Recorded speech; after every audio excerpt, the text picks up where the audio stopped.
Atuo no mercado de ensino de inglês há mais ou menos 25 anos, na verdade um pouquinho mais de 25 anos.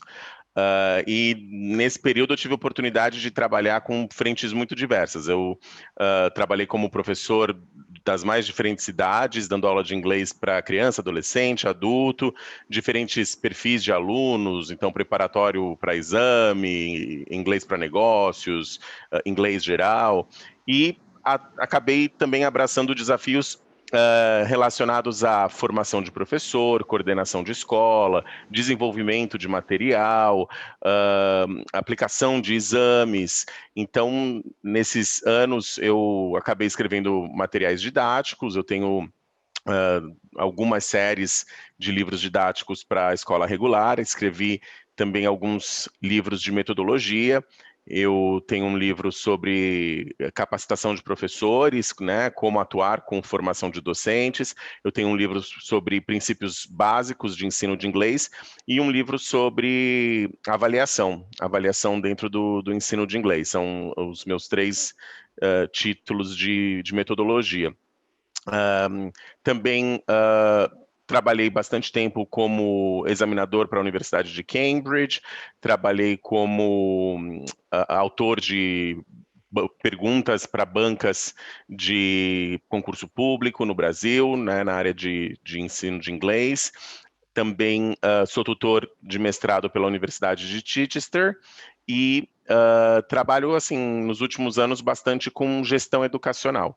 Então, gestão de projetos educacionais, gestão de formação de professores, desenvolvimento de cursos e conteúdos, e inclusive políticas de avaliação e ferramentas avaliativas também.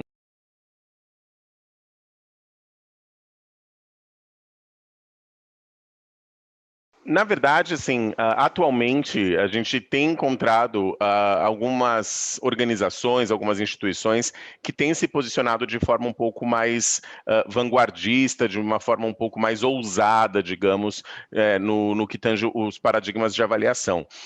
Mas você tem razão quando você fala que um aspecto, é uma área da educação que demora um pouco para mudar. E uma coisa que eu sempre falo é: não existe reforma educacional sem haver uma mudança na maneira de avaliar. Então, a gente também pode fazer uma leitura de que, como a avaliação ela tarda para mudar, como a avaliação demora para mudar, a gente também não vê tanto impacto nas aulas. Então, você pode trazer novas metodologias, você pode trazer novas ideias, novas ferramentas, novos recursos, mas se a gente não muda a maneira de avaliar, tudo isso acaba, de uma certa maneira, se remoldando para atender às expectativas de avaliação tradicionais.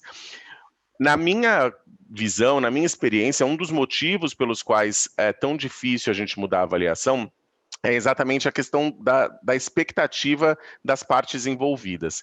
A gente tem uma ideia bastante consolidada sobre o que é avaliar, e a gente segue ainda modelos extremamente tradicionais, modelos punitivos, modelos de categorização dos alunos, modelos voltados a memorização, né, aquilo que a gente chama na taxonomia de Bloom de habilidades de baixa ordem. Eu não sei nem se é assim que fala em português, mas lower order thinking skills, que são, na verdade, habilidades muito mais mecânicas, digamos, né? Que é você conseguir memorizar determinadas coisas, que é você conseguir roboticamente ou mecanicamente fazer demonstrar determinados conhecimentos, sem necessariamente conseguir comprovar sua habilidade para colocar esses conhecimentos em prática na vida real.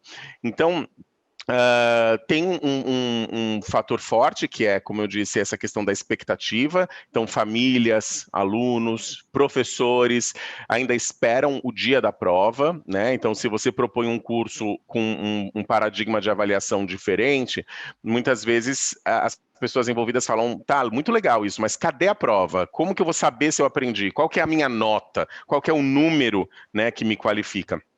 Então, fazer uma mudança drástica, muitas vezes, é difícil porque as pessoas precisam acreditar no aquele modelo de avaliação, né? Se não houver credibilidade no modelo de avaliação, ela também não presta o seu propósito. Então, a gente precisa trabalhar na construção da compreensão do que é um modelo novo de avaliação, para que as pessoas aceitem esse modelo e a gente então consiga implementá-lo. Não dá para fazer o contrário. Você não pode implementar um modelo super moderno se as pessoas não acreditam nele, porque aí a avaliação perde seu propósito. Além disso, tem outras variáveis, como por exemplo a questão da praticidade, porque principalmente na avaliação da língua inglesa, né, do uso da língua inglesa, avaliações mais, digamos, menos tradicionais e até com mais validade, são avaliações um pouco mais difíceis de serem aplicadas, porque elas certamente não vão ser aquelas avaliações super objetivas, em que você faz uma múltipla escolha e um computador pode corrigir. Então, normalmente são avaliações continuadas, são avaliações que acontecem em vários momentos, são avaliações que espelham situações da vida real, então elas acabam sendo mais subjetivas, os alunos teoricamente são convidados a usar a língua e o seu repertório de uma maneira muito mais aberta, e não tem aquela expectativa do item específico, né? Tem que usar a preposição, tem que usar o presente simples, mas num modelo de avaliação alternativo, assim, mais moderno, ele tem que cumprir tarefas, ele tem que atingir objetivos comunicativos, usando os recursos que ele tem. Consequentemente, a correção fica um pouquinho mais complexa. Você tem que ter profissionais que sabem bem o que estão fazendo, que são autônomos, que são críticos, que são bem capacitados para avaliar e que têm tempo para avaliar também essa produção mais livre dos alunos, né?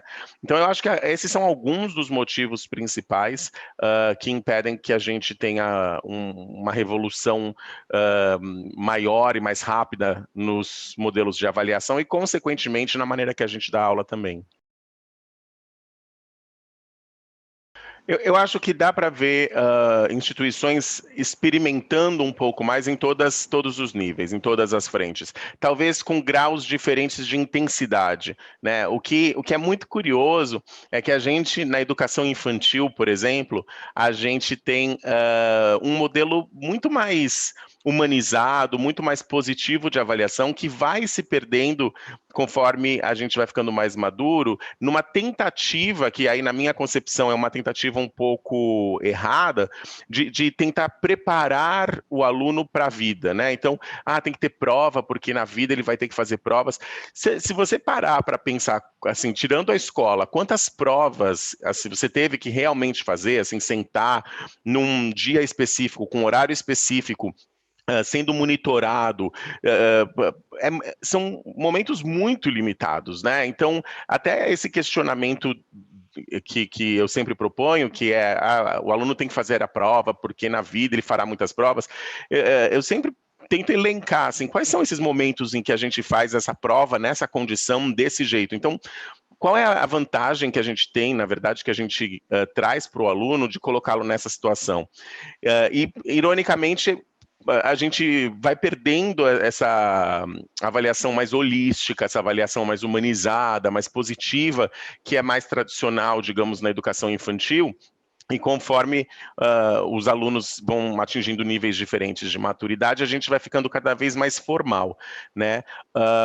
Mas, por exemplo, quais são algumas ações que diferentes organizações e instituições já têm implementado, acho que numa tentativa de fazer com que seus modelos de avaliação tenham mais credibilidade, sejam mais positivos como experiência para o aluno e tragam também informações mais relevantes, né, sobre o desempenho e a performance de cada um.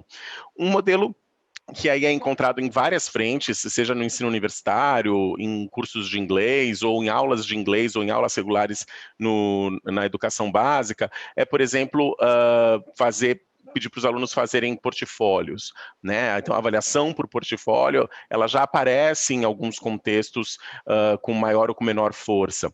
Ou então projetos, né? Assim, pedir para os alunos trabalharem em projetos nos quais eles têm a chance de trazer conhecimentos diferentes, projetos interdisciplinares, onde as competências são competências muito mais de criticidade, de aplicabilidade daquilo que eles viram nas aulas e não apenas respostas mecânicas de verdadeiro ou falso, ou a melhor opção, mas realmente projetos que engajem os alunos e provoquem os alunos a transformar conhecimento em impacto real, em ação, né, em propostas.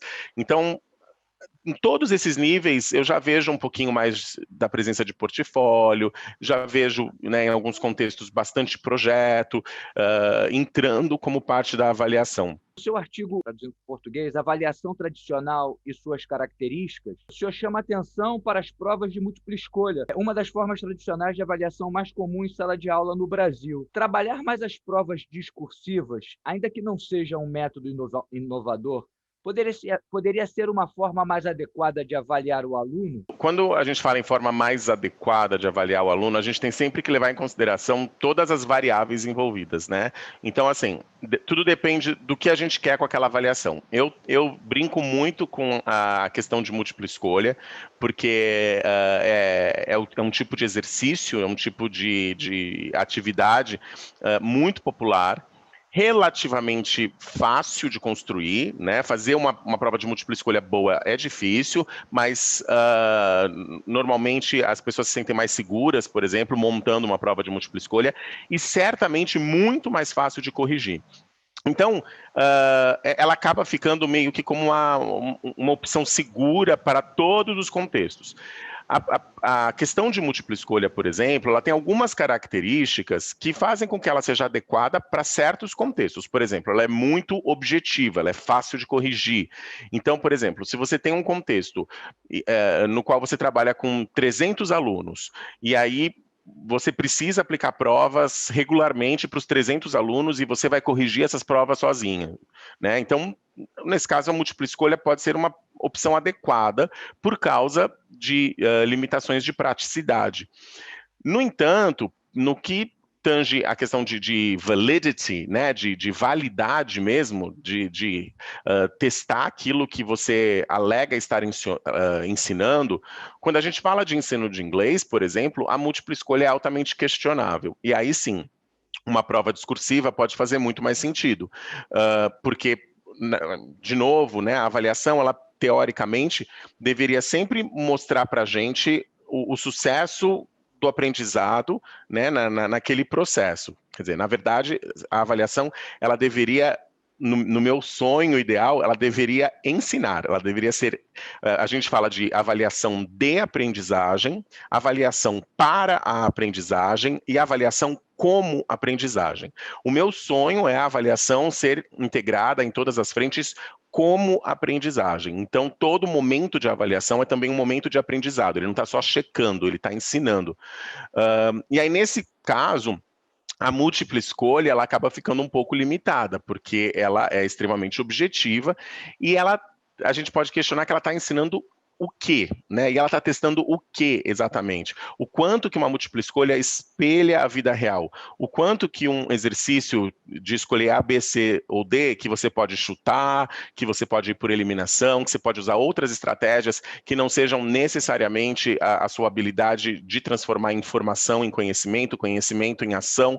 Então, a múltipla escolha para isso, ela não é tão adequada quanto, por exemplo, uma questão aberta, né? Ou como, por exemplo, um projeto, ou como, por exemplo, uma avaliação continuada, né? Você observar o seu aluno em diferentes momentos durante o curso e ir avaliando num dia que ele está de bom humor, um dia que ele está de mau humor, um dia que ele está com dor de cabeça, dando várias oportunidades para ele demonstrar o que ele é capaz de fazer, né? Porque, além de tudo, a múltipla escolha normalmente acontece num dia pontual, né? Então, assim, existe sempre aquela possibilidade de você questionar o resultado, falando assim, ok, esse resultado não me representa porque eu estava com dor de dente nesse dia. Então, a sua avaliação do que você é capaz de fazer, das competências que você tem, fica limitada àquele momento, aquelas 2 horas que você sentou para fazer aquela prova, por exemplo. E isso é questionável, né? Qual a validade de uma prova que pode, né, a credibilidade de uma prova que pode não representar aquilo que você é capaz de fazer. Então, tentando responder a sua pergunta super objetivamente, né? A múltipla escolha ela pode ser adequada em alguns contextos por causa de variáveis que às vezes a gente não tem como administrar, mas para avaliar a habilidade comunicativa, a sua habilidade de falar um idioma, entender um idioma, questões abertas, questões mais subjetivas, costumam trazer informações mais relevantes e mais válidas, né, no processo.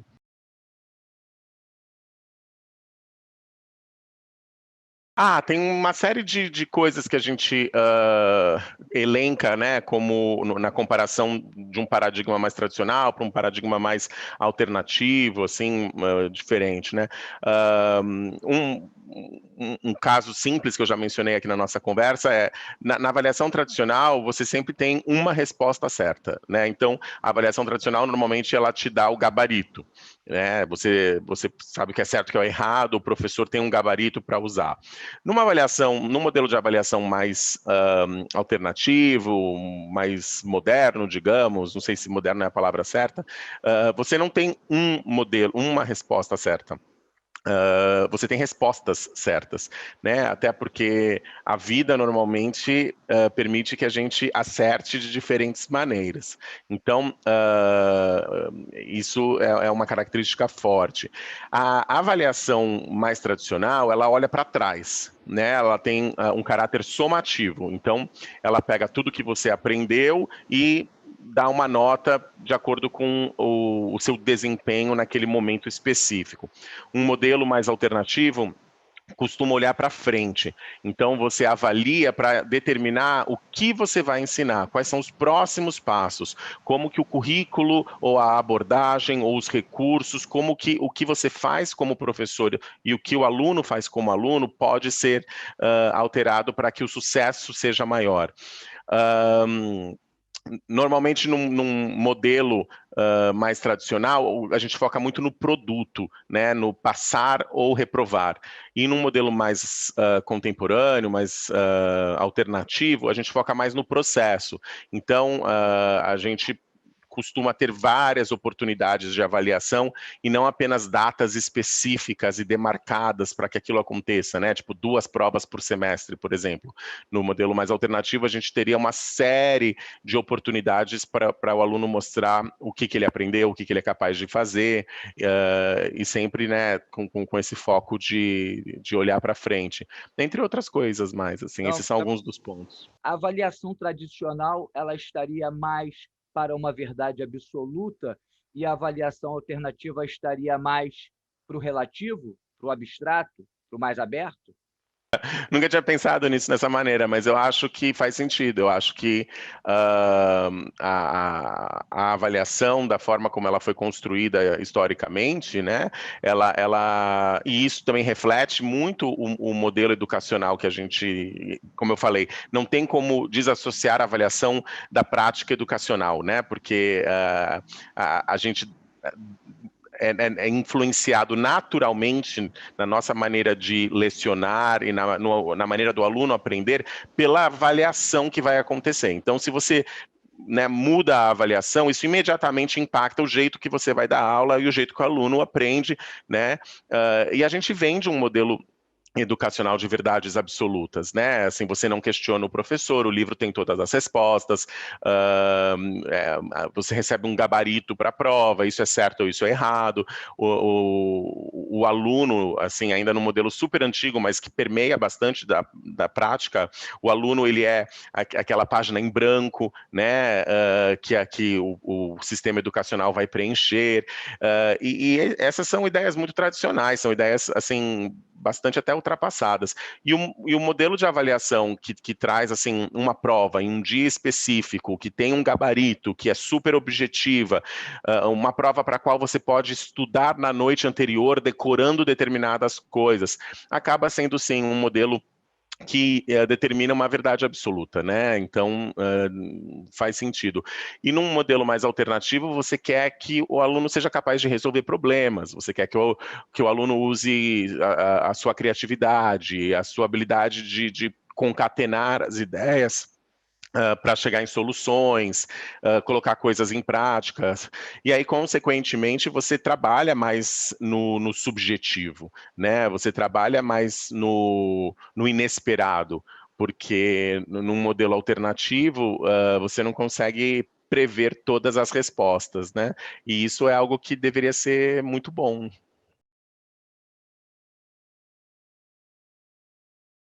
Sem dúvida.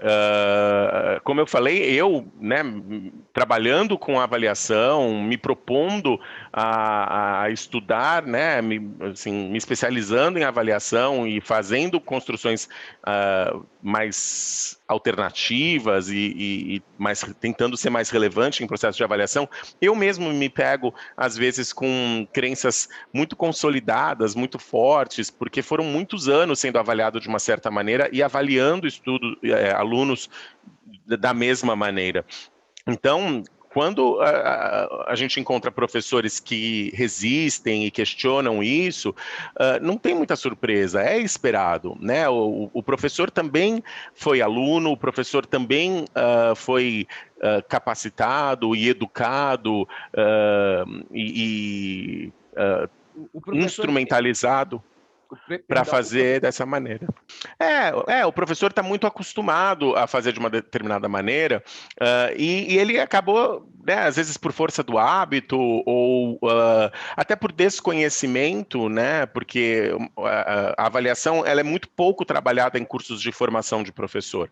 Normalmente, os cursos de formação de professor trabalham técnicas de sala de aula, como ensinar gramática, como ensinar vocabulário, pronúncia, e às vezes aparece ali em algum momento uma menção sobre avaliação, porque na maior parte dos contextos a avaliação ela é institucional, ela é decidida por um comitê, um órgão, um departamento que impõe para os professores os modelos de avaliação e muitas vezes a própria prova. Então, é fato que a formação do professor de inglês, ela costuma ser carente no quesito avaliação, processos de avaliação, paradigmas de avaliação, e consequentemente, né, se você não tem essa informação, você acaba se prendendo muito àquilo que é familiar para você, na sua experiência, aquilo que você sempre fez, é super compreensível. Então, muitas vezes o professor resiste, questiona, fica inseguro com um modelo diferente por uma combinação de falta de conhecimento técnico até com um hábito, né, crenças que foram muito consolidadas e que são muito reforçadas na nossa sociedade.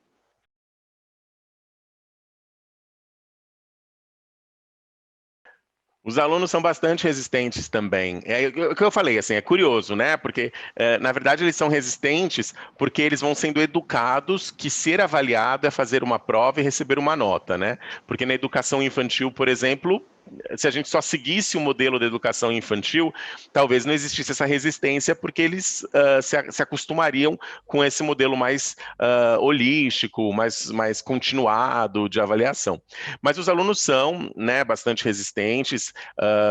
Você pega, por exemplo, um conceito de avaliação que eu acho super importante, que é o conceito de autoavaliação ou avaliação dos pares, né, peer assessment e self-assessment, como a gente fala em inglês, que são conceitos super válidos, ricos, importantes, e muitas vezes você pergunta para o aluno, né, como que ele se avaliaria, você pode até criar ali uma metodologia de autoavaliação, e o aluno fica desconfortável ou acha que isso tem um valor menor do que a avaliação do professor. Ele pode até fazer, mas ele fala, e a prova? E mesma coisa na avaliação dos pares, né? Assim, mas eu vou dar nota para os outros. Não, você não precisa dar nota, você pode dar um feedback, a gente vai fazer você vai ser avaliado. Ser avaliado não é dar uma nota, né? Ou receber uma nota apenas.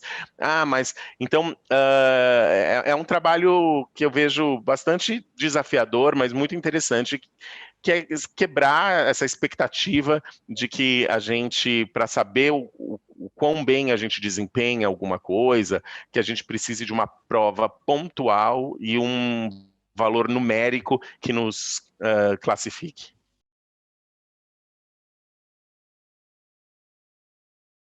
Se puder sonhar e falar que a mudança precisa acontecer e precisa acontecer de uma forma ágil, ela tem que partir de um desejo público, né, assim, de criar políticas que olhem para a avaliação de uma maneira diferente, né?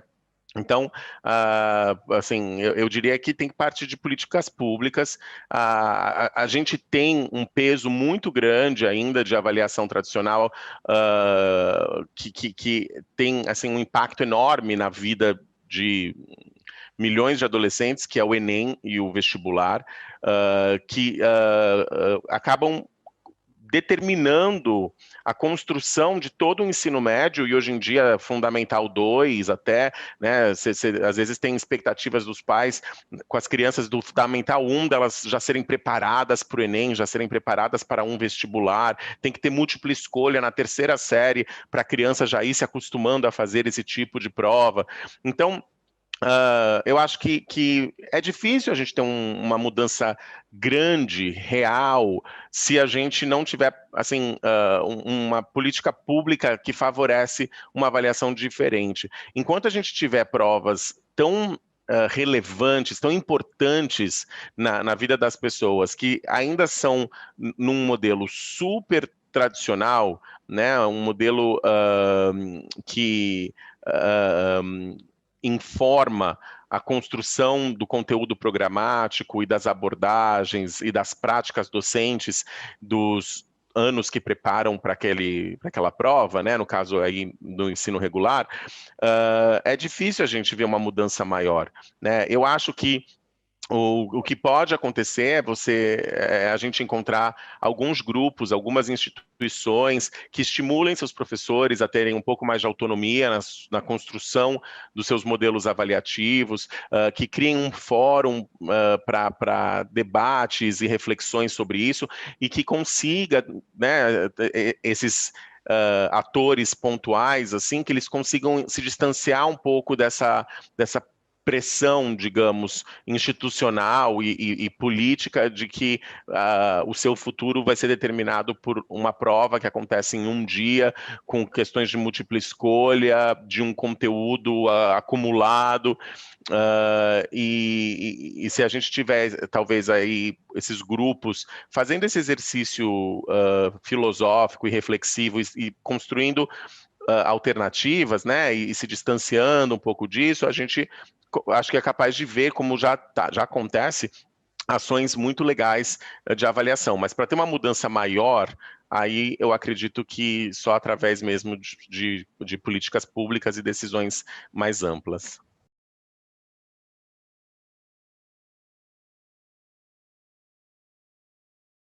Usar rubricas né, retomando aquela pergunta sobre modelos mais alternativos de avaliação, usar a rubrica é uma variável que é bastante presente nesses modelos mais alternativos, né?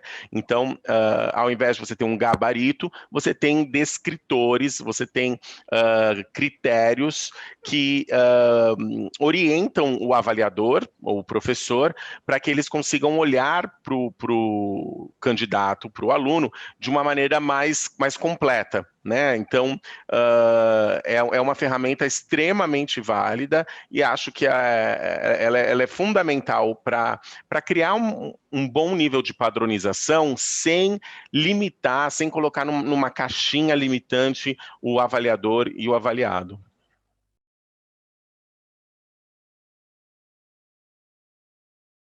Quando a gente olha para a avaliação como um processo de reflexão crítico sobre a aprendizagem e o ensino, para que a gente consiga ter mais sucesso, né, na nossa experiência acadêmica, se a gente olha para a avaliação como esse conceito e não como prova, como nota, fica fácil entender que a avaliação ela permeia a nossa vida desde o momento que a gente entra numa escola, em um curso, né? Porque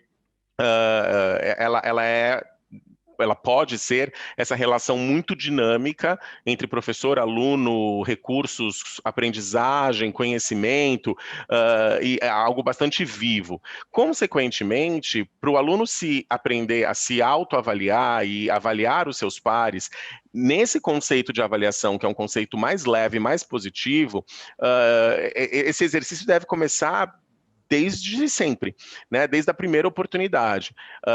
Obviamente que você não vai virar para uma criança e falar assim, a gente vai fazer uma autoavaliação agora, como você avalia o seu desempenho nessa atividade. Então, cabe ao professor ou aos responsáveis pelos modelos de avaliação, criar diferentes graus de complexidade nesse processo para ir sensibilizando e preparando o aluno, em qualquer idade, a olhar para si mesmo, olhar a sua dedicação, entender o seu desempenho, a sua performance e conversar com seus pares de uma forma construtiva para que todo mundo consiga crescer junto, né? Então, assim, a autoavaliação e a avaliação de pares, se a gente pensar em avaliação como esse conceito muito mais elástico, muito mais positivo, ela deve acontecer desde sempre. Se a gente pensa que a autoavaliação é virar para o aluno e falar assim, você tem que dar uma nota para você, e a avaliação dos pares é dar uma nota para os seus pares. Aí a gente tem um conflito um pouquinho aí das ideias de avaliação, né?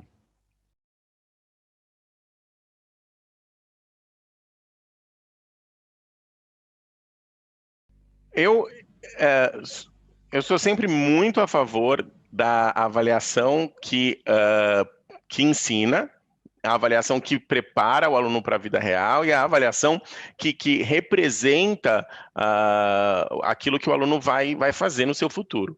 Se a gente entende que o aluno vai checar com os colegas, vai checar o Google no seu dia a dia, se a gente entende que isso é um recurso que existe, né, e que será utilizado, nada mais coerente que no processo de avaliação o aluno tenha a oportunidade de fazer isso. Eu acho que uma reflexão que a pandemia nos trouxe, né? A gente foi meio que forçado, meio empurrado a rever questões de avaliação durante a pandemia, exatamente porque não existe aquele controle do momento da prova escrita, monitorada, auditada. Então, eu acho que essa reflexão foi uma reflexão, está sendo uma reflexão super importante, porque o quanto que a gente quer que a avaliação seja desassociada daquilo que o aluno tem como estratégia, como recurso na vida real. E aí, se a gente pensa, mas poxa, como que eu vou saber, então, o resultado real desse aluno, se ele está colando, se ele está checando na internet, se ele está falando com os amigos. Se a avaliação não permite que você acredite que você tem um recorte do desempenho do aluno real, é porque tem um problema na avaliação, né? Porque se a sua avaliação pode ser respondida com 3 cliques na internet ou com um aluno falando com outro, a gente precisa rever a construção dessa avaliação, talvez o tipo de pergunta, o tipo de atividade, ou até mesmo o fato de você precisar ter uma avaliação em um dia específico, na ilusão de controlar o ambiente para o aluno usar apenas os seus recursos mentais. Uma coisa que a gente não costuma fazer no dia a dia. No dia a dia a gente pede ajuda, a gente pergunta, a gente checa. E mesmo assim, né, no dia a dia tem pessoas que têm acesso a todos esses recursos, né, falam com amigo, checam na internet e não têm o mesmo desempenho. A gente pega profissionais que têm acesso aos mesmos recursos e profissionais que têm performance e desempenho completamente diferentes. O papel, eu acredito, da avaliação é exatamente identificar por que que um aluno que tem acesso a tantos recursos vai ter desempenho diferente do outro? Quais são esses gaps? O que que a gente precisa trabalhar de competência, de criatividade, criticidade, trabalho colaborativo, leitura crítica, letramento digital? Quais são esses outros aspectos que a gente pode trabalhar para que a performance dos alunos seja cada vez melhor usando os recursos que eles têm acesso?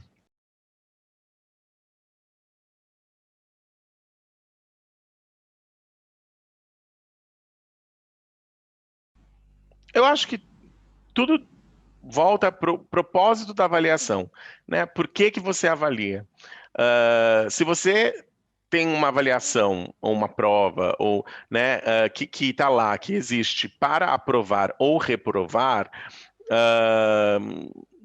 você pode tomar decisões que façam com que X alunos passem, X alunos sejam reprovados, ou nenhum aluno seja reprovado, mas idealmente o processo de avaliação não deveria estar preocupado em reprovar ou aprovar, ou em categorizar, qualificar o aluno dessa maneira, né? O processo de avaliação deveria estar preocupado a trazer informações relevantes para garantir o sucesso de todo mundo, e não simplesmente determinar o nível de fracasso ou o nível de sucesso de cada indivíduo.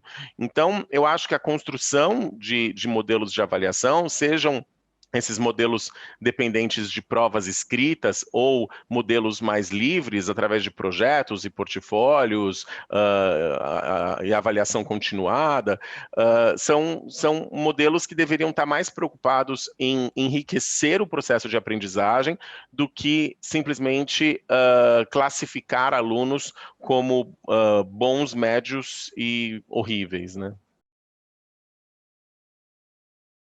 Acho que tem duas coisas que eu gosto muito de falar sobre avaliação, que eu sempre brinco com os meus alunos, assim, eu falo, se você esquecer de tudo que eu falei, por favor, lembre dessas duas coisas. A primeira coisa é que, assim, não existe reforma educacional sem uma revisão dos modelos de avaliação. Se a gente quer melhorar a nossa prática docente, se a gente quer melhorar a qualidade do ensino, a gente tem que buscar maneiras diferentes de avaliar. Se a gente continuar avaliando do mesmo jeito, a gente continuará dando aula do mesmo jeito, né? Tem teorias que provam aí que existe esse efeito de washback que a gente fala, né? Então a avaliação impacta a educação. E o segundo ponto que eu gosto sempre de provocar é assim, imagine como seria o processo de aprendizagem, o processo de ensino, se a gente não tivesse prova. Se eu pudesse fazer alguma coisa assim, né, um sonho realizado, seria eliminar todas as provas, não as avaliações. E aí forçar os educadores e as instituições a encontrar maneiras diferentes de avaliar os seus alunos, os seus processos, a eficiência dos seus cursos, sem depender daquele papelzinho que acontece uma vez por mês, uma vez por semestre, num dia específico, sem consultas, assim, sumir com as provas, que é do jeito que a gente conhece, para garantir um exercício extra de criatividade e reflexão sobre o que é avaliar mesmo aluno, desempenho, eficácia do curso, tudo isso tem que ser avaliado. Acho que esses são os meus recadinhos finais.